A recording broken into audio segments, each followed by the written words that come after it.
The Dream of Little Tuk. Ah, yes, that was Little Tuk.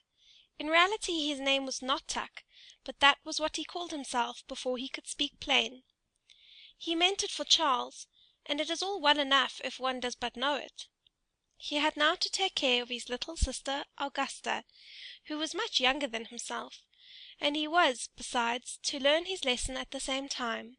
But these two things would not do together at all. There sat the poor little fellow, with his sister on his lap, and he sang to her all the songs he knew, and he glanced the while, from time to time, into the geography book that lay open before him. By the next morning he was to have learnt all the towns in Zealand by heart, and to know about them all that is possible to be known.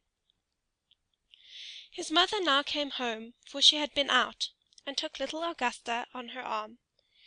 Tuk ran quickly to the window, and read so eagerly that he pretty nearly read his eyes out, for it got darker and darker, but his mother had no money to buy a candle. "There goes the old washerwoman over the way," said his mother as she looked out the window. "The poor woman can hardly drag herself along, and she must now drag the pail home from the fountain. Be a good boy, Tucky, and run across and help the old woman, won't you?" So Tuk ran over quickly and helped her, but when he came back again into the room it was quite dark, and as to a light, there was no thought of such a thing. He was now to go to bed. That was an old turn-up bedstead. In it he lay and thought about his geography lesson, and of Zealand, and of all that his master had told him. He ought, to be sure, to have read over his lesson again, but that, he could not do. He therefore put his geography book under his pillow, because he had heard that was a very good thing to do when one wants to learn one's lesson. But one cannot, however, rely upon it entirely. Well, there he lay, and thought and thought and thought, and all at once it was just as if someone kissed his eyes and mouth. He slept, and yet he did not sleep. It was as though the old washerwoman gazed on him with her mild eyes, and said, "It were a great sin if you were not to know your lesson to-morrow morning. You have aided me, I therefore will now help you, and the loving God will do so at all times." And all of a sudden the book under Tuk's pillow began scraping and scratching. "Kikeriki!" cluck, cluck, cluck. That was an old hen who came creeping along, and she was from Koji. "I am a Koja hen." Note: Koji, a town in the Bay of Koji. To see the Koji hens is an expression similar to showing a child London, which is said to be done by taking his head in both hands, and so lifting him off the ground. At the invasion of the English in 1807, an encounter of a no very glorious nature took place between the British troops and the undisciplined Danish militia. End note. Said she, and then she related how many inhabitants there were there, and about the battle that had taken place, and which, after all, was hardly worth talking about. Cribbledy-crabbledy-plump! Down fell somebody.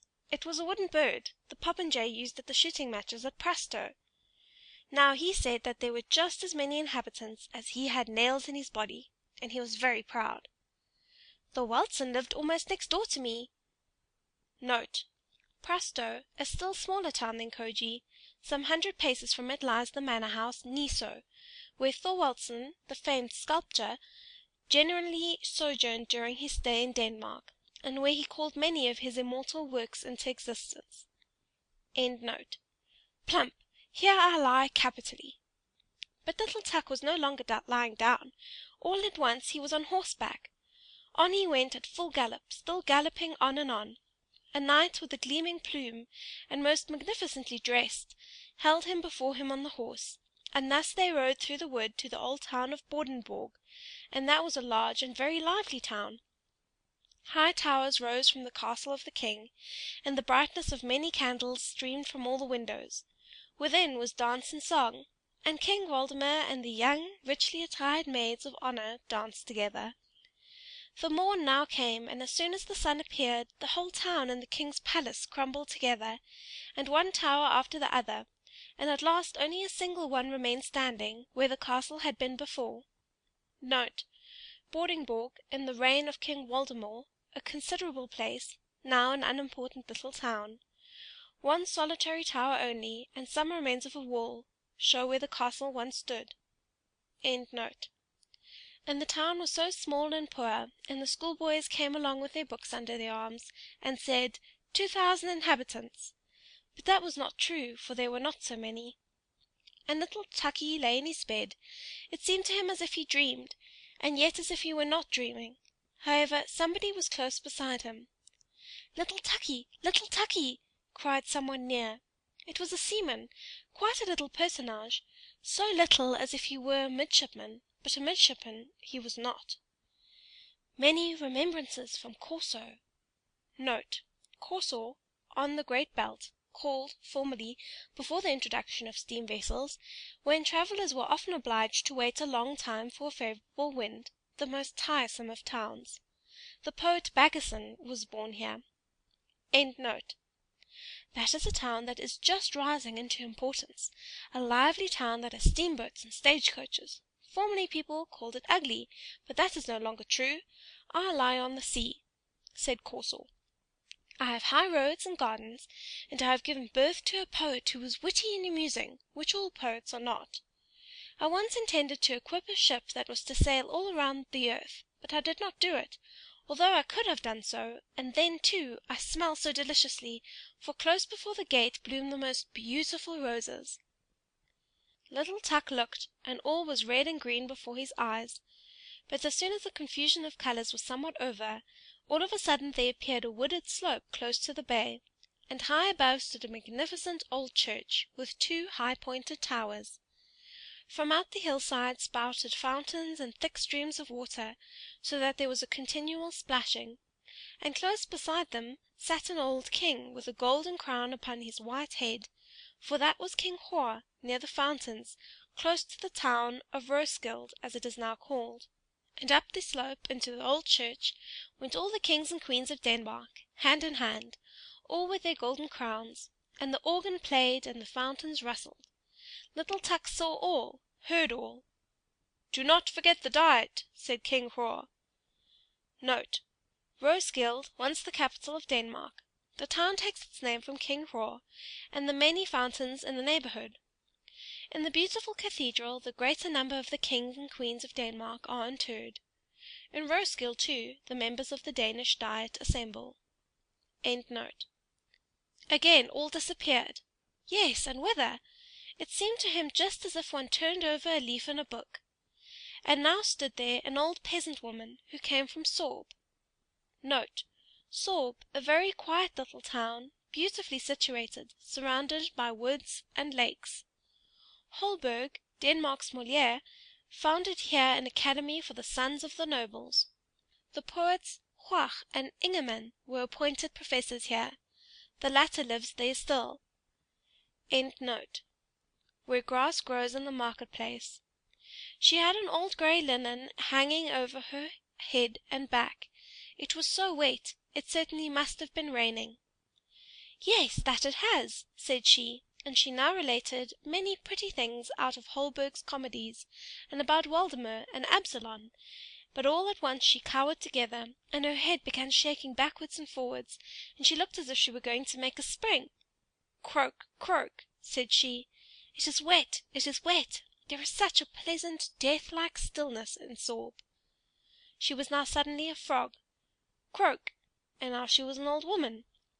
One must dress according to the weather, said she. It is wet, it is wet. My town is just like a bottle, and one gets in by the neck, and by the neck one must get out again. In former times I had the finest fish, and now I have fresh rosy-cheeked boys at the bottom of the bottle, who learn wisdom, Hebrew, Greek, croak. When she spoke, it sounded just like the noise of frogs, or as if one walked with great boots over a moor. Always the same tone, so uniform and so tiring, that little Tuk fell into a good sound sleep, which, by the by, could not do him any harm. But even in this sleep there came a dream, or whatever else it was. His little sister Augusta, she with the blue eyes and the fair curling hair, was suddenly a tall, beautiful girl, and without having wings was yet able to fly, and she now flew over Zealand, over the green woods and blue lakes. Do you hear the cock crow, Tukey? Cock-a-doodle-doo! The cocks are flying up from Koji. You will have a farmyard so large, oh, so very large! You will suffer neither hunger nor thirst. You will get on in the world. You will be a rich and happy man. Your house will exalt itself like King Waldemar's tower, and will be richly decorated with marble statues, like that at Prasto. You understand what I mean. Your name shall circulate with renown all round the earth, like unto the ship that was to have sailed from Corsor, and in Roeskilde. "Do not forget the diet," said King Hroar. "Then you will speak well and wisely, little Tukey, and when at last you sink into your grave, you shall sleep as quietly." "As if I lay in Sorb," said Tuk, awaking. It was bright day, and he was now quite unable to call to mind his dream; that, however, was not at all necessary, for one may not know what the future will bring. And out of bed he jumped, and read his book, and now, all at once, he knew his whole lesson; and the old washerwoman popped her head in at the door, nodded to him friendly, and said, "Thanks, many thanks, my good child, for your help. May the good, ever-loving God fulfil your loveliest dream." Little Tukey did not know at all what he had dreamed, but the loving God knew it. End of chapter 16.